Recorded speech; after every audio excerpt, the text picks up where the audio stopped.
Jolene Solomon, and I am speaking to you live from San Diego, California. And today's my first day, and I'm just learning all about this YouTube stuff, and wanted to use it as a form of therapy for myself, to basically deal and help other people who have dealt with narcissistic abuse. I grew up in Los Angeles, California, and and today's date is June 8th, 2018. And I just wanted to talk about my background and stuff. And I grew up in a family of mother, father, a brother, and a sister. I'm the oldest, and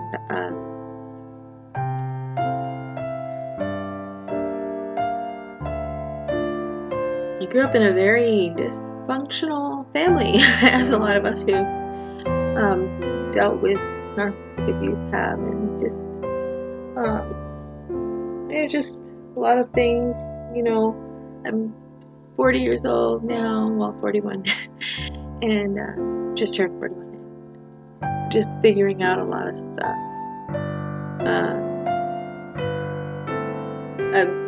I just don't want to come across like I'm bad-mouthing my family, or trying to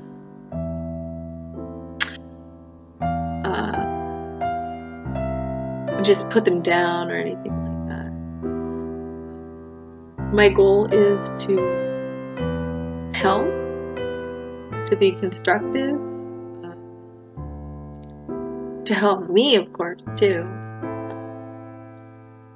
Just to help me, maybe I figured it'll be some kind of therapy for me to, just get this out there. And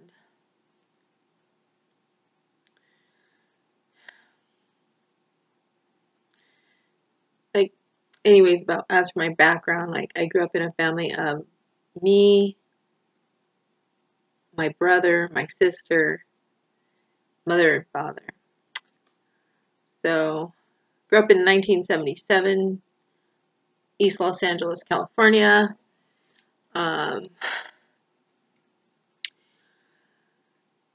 It was an interesting journey, and it's been a long, interesting journey. And I remember growing up and thinking, something isn't right. I couldn't put my finger on it. Just always being so puzzled, what? And just wondering, what in the world, and it's just so hard to believe, and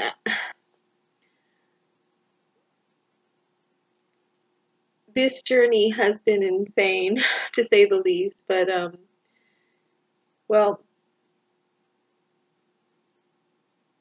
my mother and my father, I believe that my mother was more like narcissist, and my father was covert narcissist,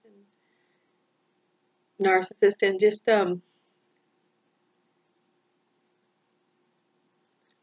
he came across as very likable guy to almost everybody that met him, and he was a very likable guy.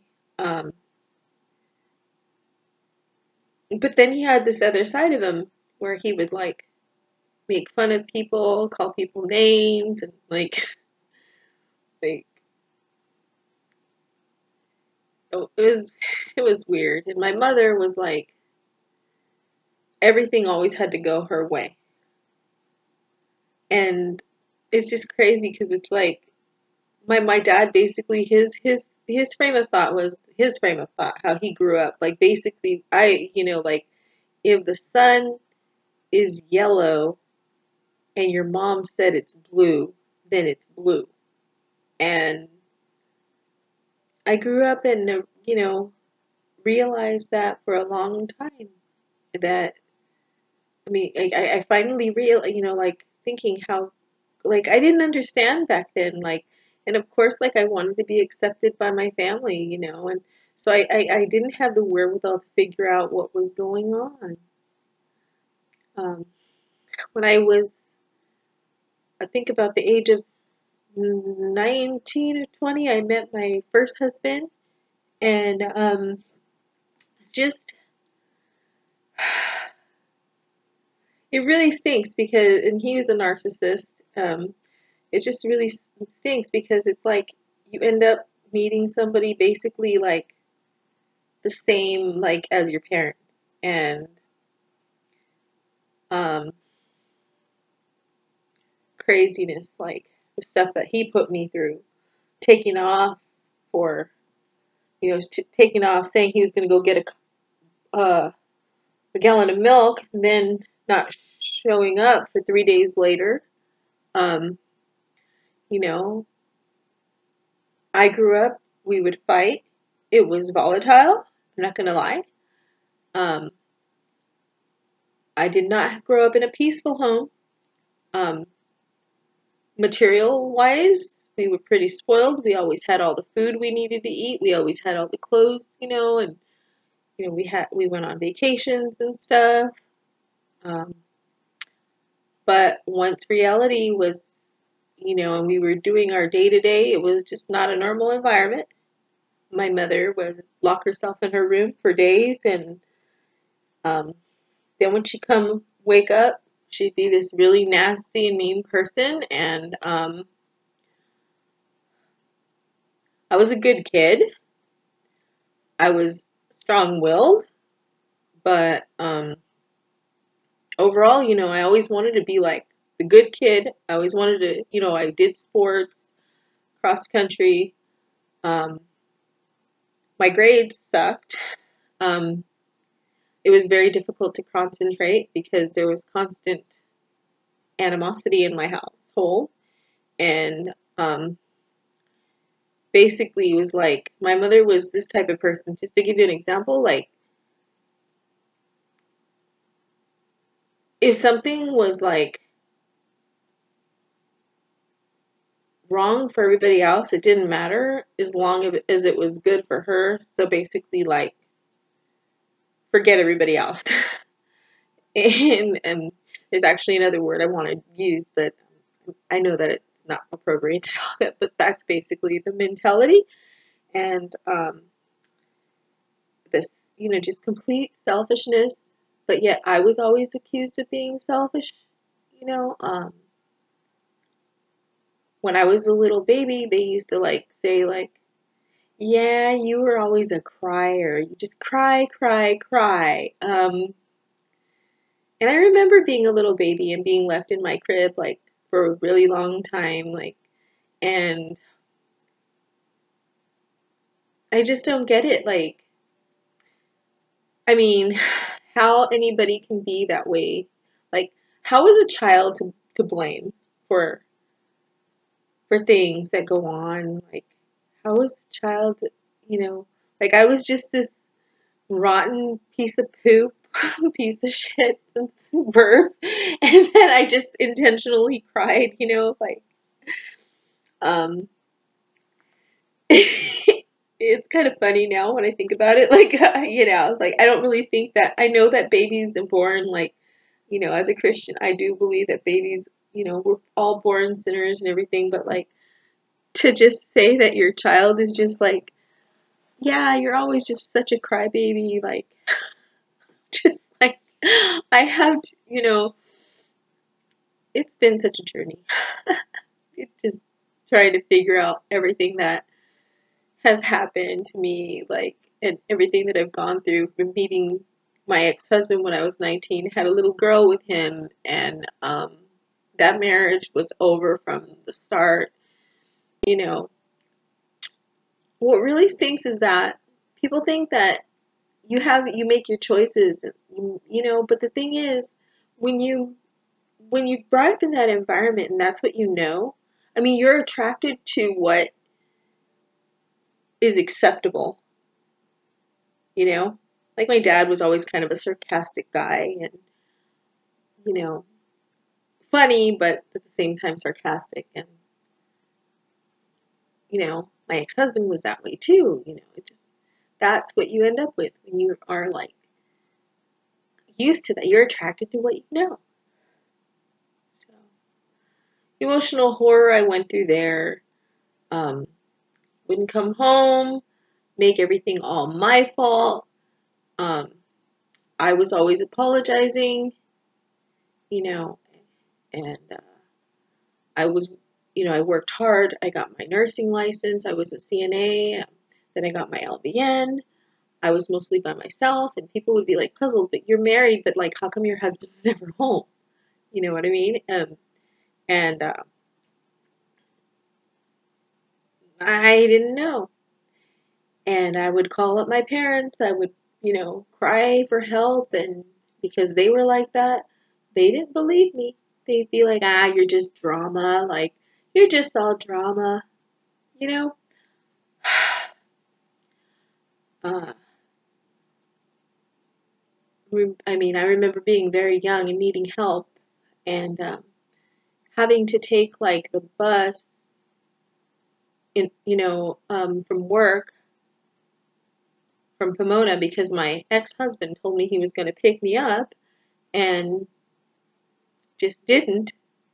And then the buses would stop at a certain time, so I wouldn't get a ride. And I had to figure out how to get home from one of the worst areas in Los Angeles. So I didn't know what to do. I called my family and they're like, are you serious? Like, are you, you know, like, and now if I mention it or anything like, oh, you're just a big liar. That never happened. You know, that's the typical narcissistic response, you know. But yeah, I'm going crazy about all these things. None of these things never happened. I mean, like, gosh, it's enough to drive anybody insane. Um, Everything is like, no, it never happened. No, you're imagining it. That's typical narcissistic tactic. Um, you're losing it. You need medication. Um, there is just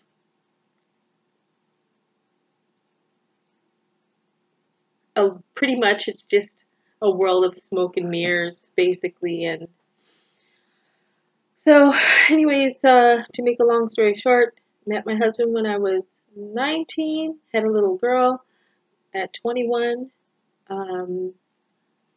Beautiful little girl. She's 19 now. Basically, my marriage from that my ex-husband was over from, you know, the start. Like, we weren't really married that long.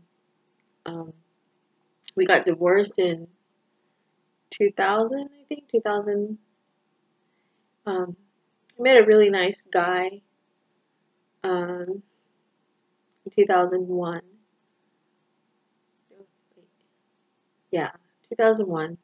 I was pretty much a single mom, though, since, you know, shortly after I got pregnant.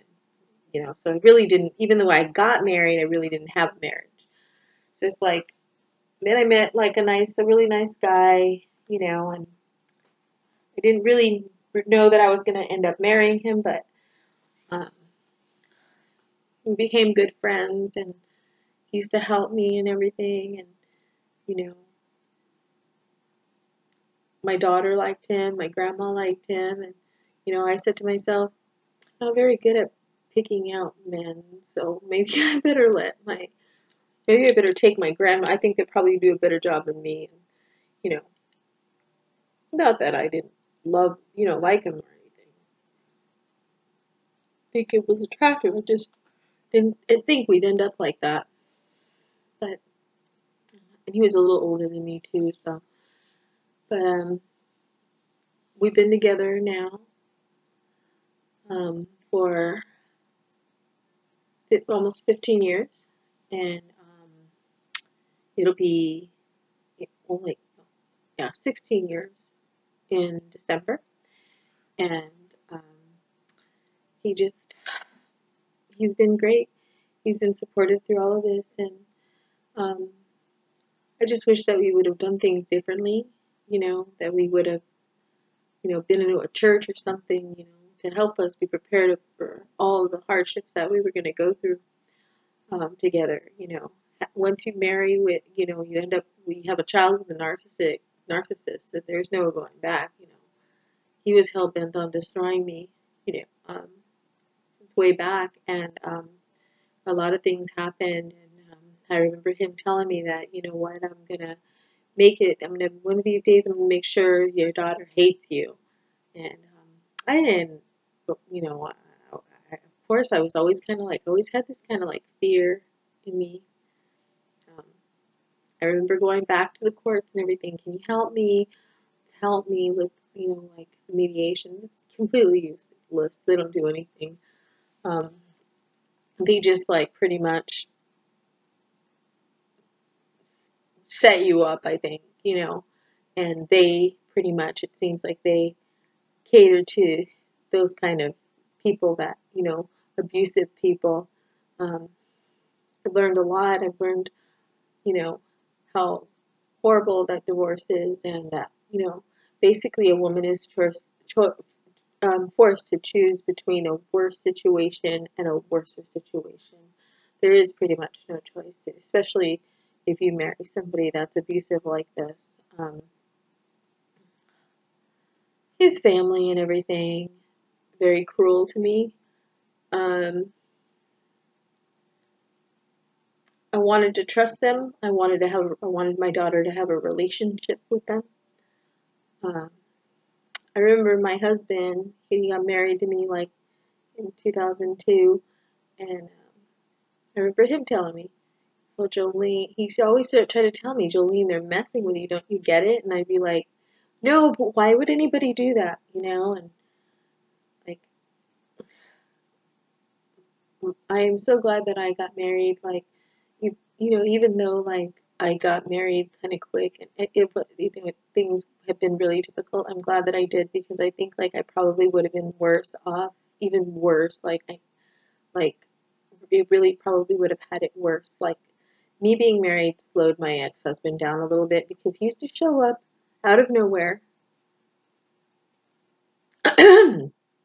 break into my home. I can't prove it, but I know he did, because of the stuff that was taken from my home, more than one occasion, and then I would see his truck roll by, like, and then once my now husband came into the picture, all that stopped, and just constant drama, he'd go, to my parents' house, he'd play the poor me card, he'd, make me out to be this horrible person, and then by the time, like, it got back to me, I was in hysterics because of all the other stuff at the same time he was doing, and it's just all this messed up stuff constantly, on October 8th of 2012, he finally succeeded after dragging me in and out of the courts for a decade, and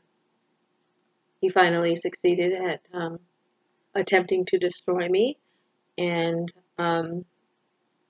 I ended up being falsely imprisoned. I ended up with false allegations of child abuse, but yet I have custody of two of my younger kids. My middle child, Holly was 3 at the time that the said child abuse happened, but yet I was deemed safe enough for her to still keep her. I know that what happened wasn't right. Basically, what happened was my ex-husband and his sister made an agreement that he was to get custody. And the weekend that I allowed my daughter to go spend time with her aunt, they had already had this little plan. I was working at the time, and I would allow my daughter to go to her house. And they came up with this plan that they were going to allow her to that they were going to find a way to get custody anyways. There was these allegations made that I was child abusing her, and that so outlandish. This is really embarrassing to say, but they made these allegations that I was basically a hooker, which was completely untrue.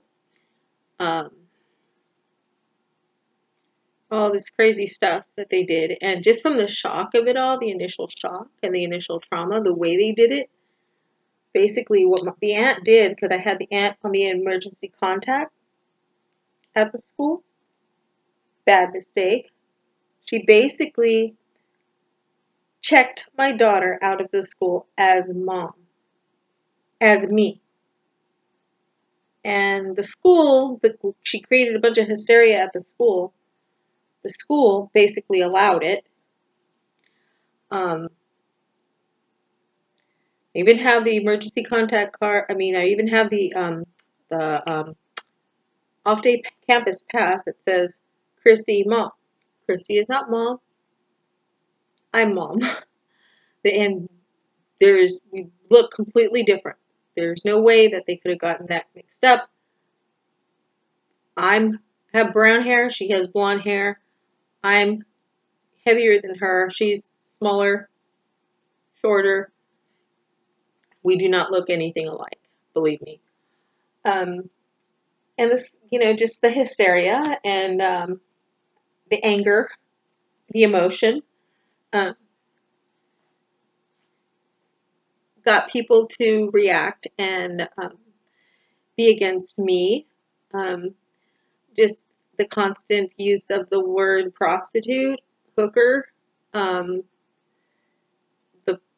said sexy pictures that I had on my personal laptop that my daughter managed to get a hold of. And they claimed that I was turning tricks, which was a completely fabricated story. If that were true, my husband never in a million years would have stayed with me. I know that for a fact. And I was just so in shock with everything that happened and hysterical, because the way they did it, they made it appear as if she was a runaway, but she actually was enticed, withheld, and kept away from me, which is child stealing, not child abduction.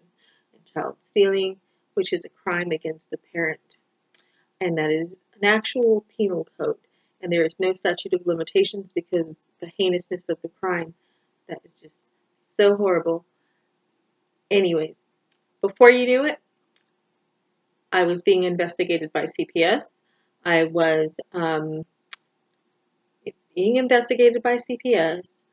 I had a court case of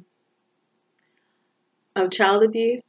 Unbeknownst to me, my daughter had been having conversations with her aunt at 1 to 2 o'clock in the morning on her laptop at the time. And I just want to tell all of you who have kids who have laptops, make sure you take those laptops away from them at night before they go to bed. At a certain time, 9 o'clock, you get the laptop, put it in your room. You never know what can happen. I've learned very valuable experiences from all of this, and I wouldn't wish what I've gone through on anybody. Basically, like, just everything that I had to go through. Like, anyways, this ended up in such a mess that my ex-husband ended up filing an emergency ex parte. He ended up getting temporary custody. Then instead of taking his daughter, he ends up giving my daughter, to his sister.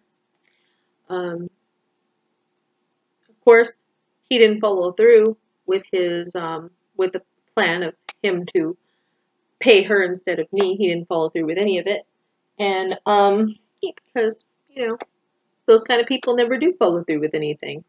They never keep their word. They have no They don't have any value for themselves or others. You know what I mean? They just, do whatever they get what they want, and they're like, see ya. He just used my daughter to hurt me, and they succeeded. I mean, like, it was a very emotionally traumatizing experience. Um, they got the police involved, um, but the police would not believe me, no matter what I said, because I was in hysterics. Like, you're supposed to remain calm during these kind of like incidents, but how are you supposed to remain calm? How do you get somebody to believe you when you're in hysterics, and angry after years of being um, drug in and out of court, a decade of drug, I was a great person. I mean, like, I'm still a great person. You know what I mean? I mean, like, I managed to keep my husband. Um, I was an LVN for 14 years, um, always doing something. Um, Even though I didn't have any support from my family, like, I always was doing something. Like, I was always involved in church activity. I was always trying to help in my community. I used to work as a special needs nurse. Come on now. Like, I was by the time I ended up with that criminal record that they had me charged with, I was 37 years old. How do you go all that time? And then all of a sudden, after years and years of court cases, you know, what do you expect's going to happen? You know, he never wanted our daughter. He never wanted her. All he wanted to do was use her to hurt me. And, he used to tell me all the time, Jolene, you don't know what psychological warfare is. I'm like, I didn't know what that was. You know what I mean? I mean, I just, like, all I ever really cared about is just surviving and taking care of my daughter, trying to give her the best life that I could possibly, that I can give her, being the product of divorce, and, worked really hard. Always tried to do the right thing kind of person. And I haven't seen my daughter now for 6 years. The police refused to make an report because my ex-husband had ties to local law enforcement, and he managed to get them to assist him in his crimes. And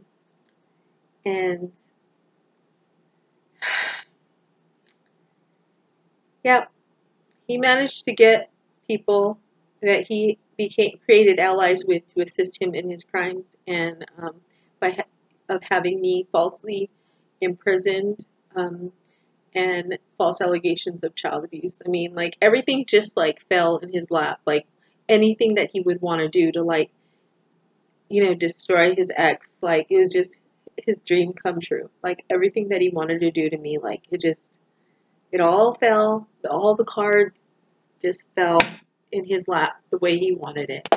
I was very fortunate that my husband didn't leave me. It wasn't hard. Yes, very, very hard. Um, Arguments and stuff like that, and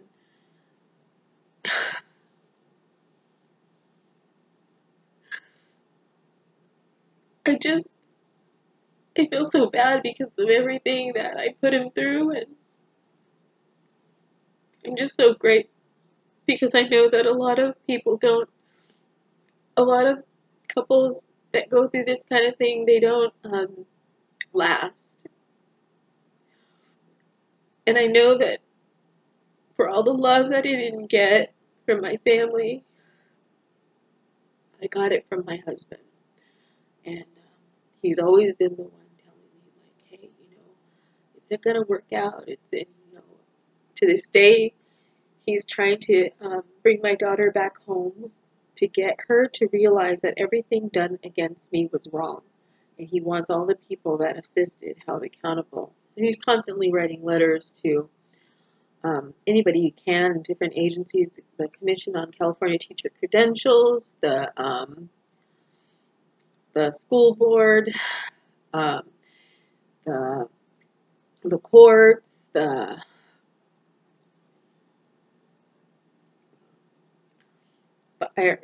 anybody that he can, like, congressmen, mayors. Um, right now he's in the law enforcement. He's in contact with people from the news media because fortunately one of the ladies that was involved in this and went on the attack with me, she just happened to just recently accused an assemblyman that happened to be related to former Governor Pete Wilson, I think.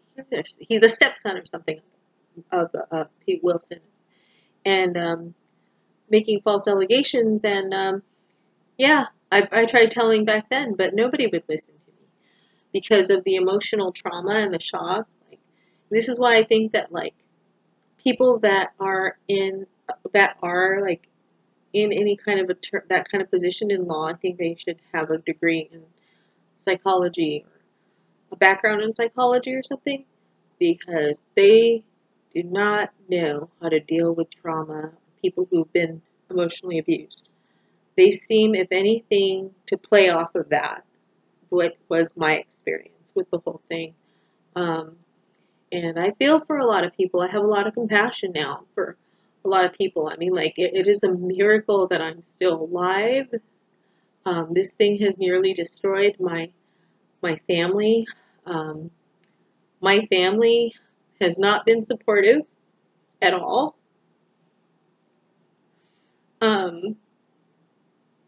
My mother, when it first happened, she knew that it was wrong, but as time went on, like, she uses it as an excuse not to look at herself and confront how she treated me when I was a child and even still today.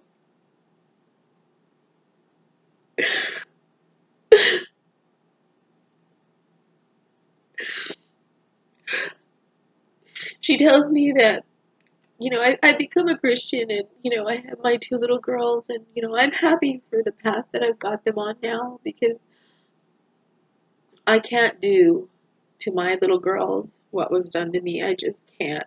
I I just can't put them through that, I know that I had some tendencies, narcissistic tendencies, and towards my older daughter, even though, I know that I loved her very much, and I know that I did the best I could with her. She was, she was a great kid.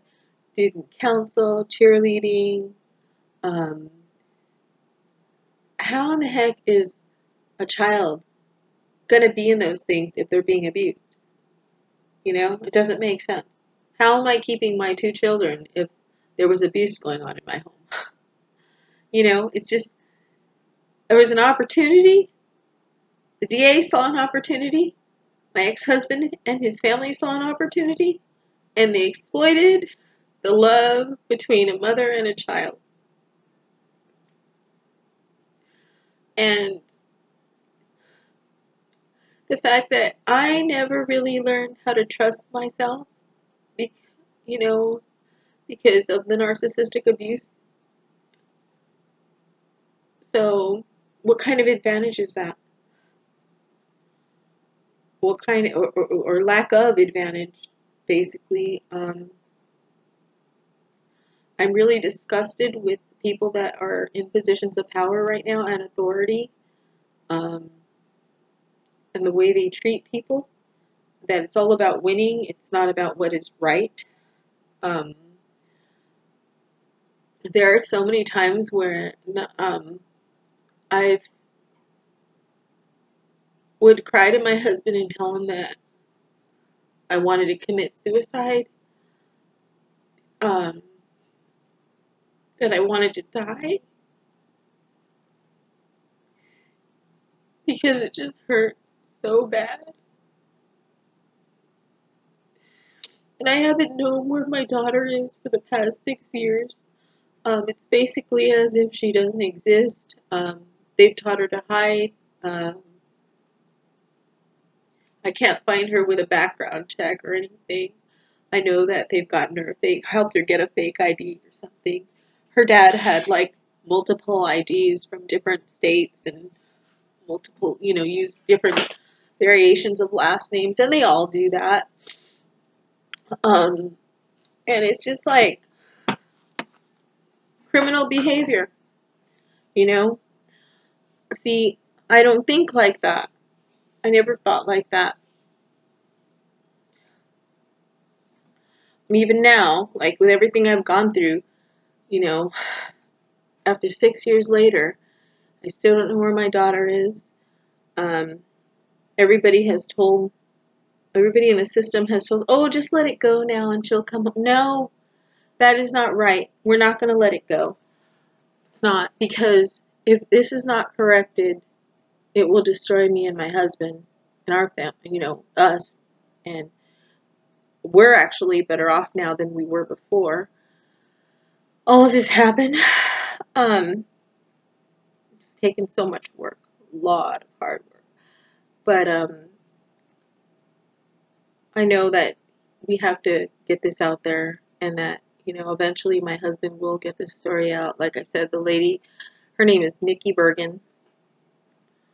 She has a history of filing false reports against people, accusing men, trying to destroy men and women, calling CPS on people,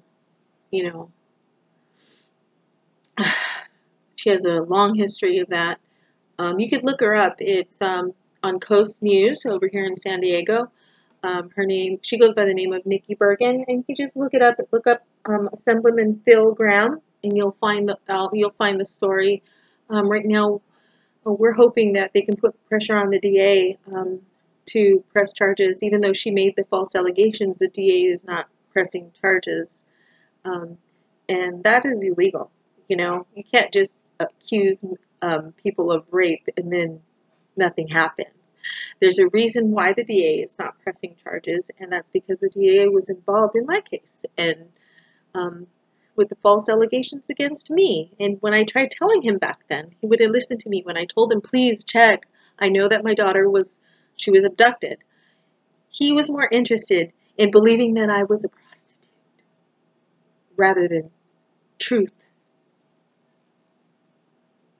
It is not true. I was never a prostitute.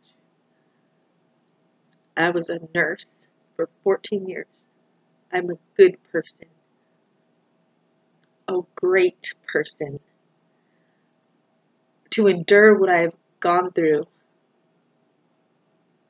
Something that would kill most people. I want to see these people removed from their positions. I want compassionate people there. I want loyal people, trustworthy people. I know now the tactics of the Democrats and how they use lies and labels to create hysteria. They've done it to our First Lady. Seen it. Oh, she's a hooker. She's posed nude, this and that. And, pictures get photoshopped. Anybody can, that hates you, a former boyfriend. I've seen it all. I've seen people get pictures of their ex-husbands, girlfriends, and create Craigslist ads for prostitution. I've seen all of it. This day and age, the media, the social media, it's so ugly, and you can do so many things. If you're on the internet, all people need is a picture and Photoshop, and you can do whatever you want. So there's just a lot of things like that people got to be careful with. You know what I mean? I wouldn't want anybody to go through what I went through, and what I'm still going through. I do have faith that it's going to all come together, though, now. We got an agency that's been questioning us about the investigation, and God is good. God is so good. And that is what has kept me going for so long, and just trusting God every day. Trusting Him, believing in His promise, and knowing that He's going to see me through all of this. And I just want to just thank everybody for giving me the time to listen. I'm going to try to be on here now and try to learn how to use YouTube. Um, just please be patient with me. I'm new to this. I am not really sure how to use this yet, and I'm not really sure how to, you know, I still need to get comfortable talking on this thing. It's different for me. So, um, thank you, and have a good night.